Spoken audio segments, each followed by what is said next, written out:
Eh bien, salut les amis. Ah bah, je suis pas sur la caméra. Je crois que Joséphine m'a fait disparaître. Alors attendez, je vais demander à Joséphine qu'elle me fasse revenir. Bonjour, c'est bien mieux comme ça, effectivement, oui. Joséphine qui m'avait fait disparaître comme ça de la caméra, c'est magnifique, voilà. Enfin bref, aujourd'hui je suis là pour vous présenter une recette de cheesecake. Le cheesecake qui, vous allez le voir, peut se décliner en plusieurs recettes, notamment cheesecake avec de la gélatine ou sans gélatine. Un cheesecake avec de la gélatine ne demandera pas de cuisson, tandis qu'un cheesecake avec... Bah non, je me trompe en fait, je dis n'importe quoi, c'est totalement l'inverse. Un cheesecake sans gélatine demandera de la cuisson et un cheesecake sans gélatine ne demandera pas de cuisson.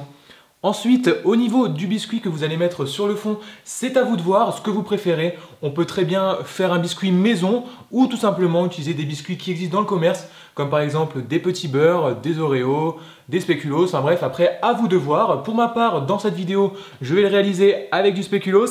Et vous allez voir, le procédé sera exactement le même. Si vous utilisez des spéculoos ou d'autres biscuits, ce sera exactement pareil. La seule différence, c'est qu'il faut changer le biscuit. Si vous ne changez pas le biscuit, ça restera le même biscuit, quoi. Du coup, faut changer le biscuit. Bon allez, j'arrête de vous embêter, on va commencer la vidéo. Mais juste avant, si tu n'es toujours pas abonné à la chaîne YouTube, je t'invite à rejoindre la chaîne YouTube en cliquant juste ici et à me rejoindre sur mes différents réseaux sociaux, sur Facebook et Instagram. Et j'ai aussi créé sur Facebook un groupe de pâtisserie qui est dédié à l'entraide et au partage des recettes. Le groupe s'appelle Conseil de pâtisserie.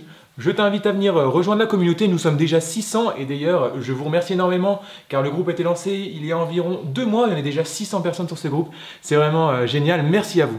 Sur ce, c'est parti avec les ingrédients. Au niveau des ingrédients, nous avons ici des spéculoos, donc que j'ai cassé en petits morceaux, du beurre, donc ça ici ça va être pour réaliser le biscuit, donc la base de notre cheesecake. Ensuite, nous aurons besoin de Philadelphia ou alors d'un autre fromage type Saint-Mauré, de sucre semoule, de lait, de crème liquide entière, de 2 œufs et d'un petit peu de farine pour épaissir la préparation. Dans un premier temps, nous allons mélanger notre beurre que j'ai fait fondre avec notre spéculoos. L'avantage de cette recette est que si vous n'avez pas de robot de pâtisserie, vous pouvez très bien la réaliser. Un simple fouet et un récipient suffira.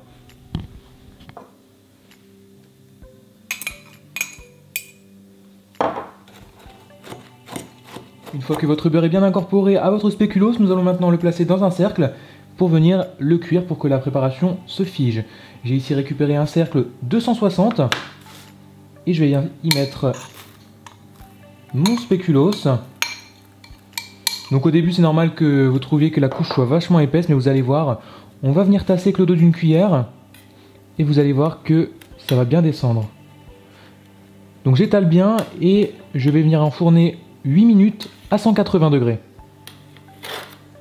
Pendant que notre biscuit est dans le four, nous allons réaliser la préparation pour le cheesecake. Pour ce faire, nous allons commencer par mettre dans un récipient le Philadelphia,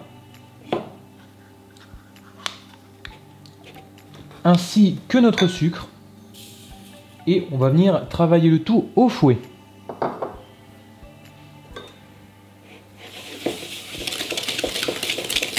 Une fois mon sucre bien ajouté, je viens y ajouter ma crème.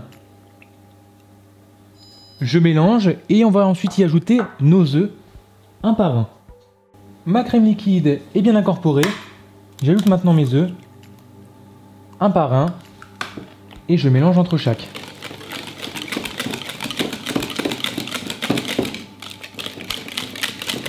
Je vais maintenant terminer par le lait et la farine qui ici va apporter de la tenue à notre crème quand elle sera dans le four et qu'elle va cuire. Donc là, comme vous le voyez, notre biscuit est cuit.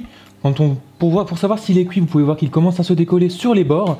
Maintenant, nous allons y ajouter notre préparation pour cheesecake. Alors, on ne va pas la faire trop épaisse étant donné que comparé à la proportion de biscuits, nous allons la mettre sur environ 5-6 cm maximum. Après, avoir en fonction de ce que vous préférez, si vous préférez avoir plus de biscuits ou bien plus de crème de cheesecake, ça c'est à vous de voir. Sinon, vous pouvez aussi très bien la mettre dans un moule à tarte, faire une très fine couche de spéculoos dans un moule à tarte et venir y ajouter votre préparation de cheesecake, ça c'est à vous de voir. Donc là, je l'ajoute directement dans mon cercle. Voilà. Et maintenant, je vais enfourner à 200 degrés pour environ 12 minutes. Au bout des 12 minutes, je descends mon four à 90 degrés pour environ une cinquantaine de minutes. Une fois la cuisson terminée, voilà, notre gâteau est cuit. On peut voir qu'il a commencé à se démouler sur tout le tour. Et maintenant, à l'aide d'une pointe de couteau, donc là le gâteau est encore chaud, il sort du four. Je vais tout de suite passer une pointe de couteau tant qu'il est encore chaud pour le démouler. Je vais enlever le cercle et le laisser refroidir à température ambiante. Et donc voilà les amis, j'ai démoulé mon cheesecake. J'avais ici des meringues que j'avais réalisées, qu'il me restait, donc que j'avais colorées avec différentes couleurs. Je les ai disposées sur le dessus de mon cheesecake pour les décorer, bien évidemment, hein, si vous n'avez pas de meringues. Vous pouvez décorer votre cheesecake avec ce que vous voulez et ce qui vous reste dans vos placards. Ça après c'est vraiment ce que vous aimez, le visuel que vous voulez donner à votre gâteau. Et bien voilà les amis, la recette est déjà terminée, j'espère qu'elle vous a plu, j'espère que je vous donne envie de refaire cette recette. Si vous l'avez refaite, d'ailleurs n'hésitez pas à m'envoyer vos photos ou à me taguer sur les réseaux sociaux, comme ça je pourrai voir vos réalisations. Sur ce, moi je vous retrouve pour une prochaine vidéo, je vous souhaite une excellente après-midi et je vous dis à bientôt pour une prochaine vidéo. Salut!